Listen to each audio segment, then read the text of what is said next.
पारस music channel के subscribe करवा के लिए लाल बटन के दबाओ आ संग ही घंटी के दबा कर नव नव मैथिली गीतक आनंद उठाओ।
सजबी हैं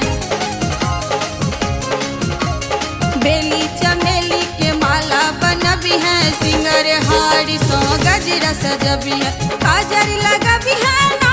मलिनिया काजर लगबी है ना माँ के भावन कचनारी सिंगारी अड़हुल लबी है ना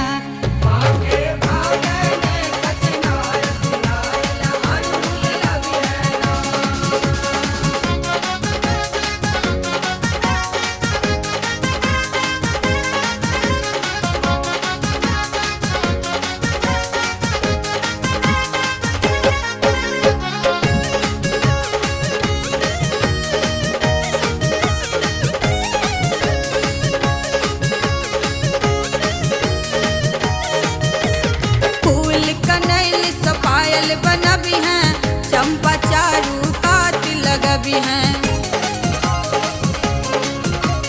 फूल कनैल सपायल बनबी हैं चंपा चारू कात लगबी हैं चुनरी ओढ़बी है ना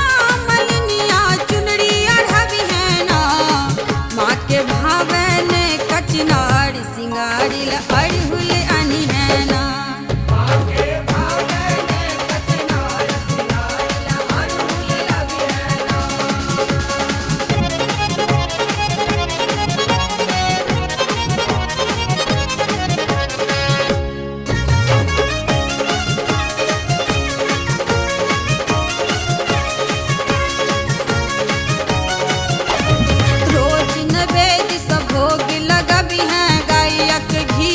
दीप जरबी हैं रोज नैवेद्य सब भोग लगबी हैं गायक घी सो दीप जरबी है भजन सुनबी है ना सोनी सा भजन सुनबी है ना माँ के भावन कचनारी सिंगारी अड़हुल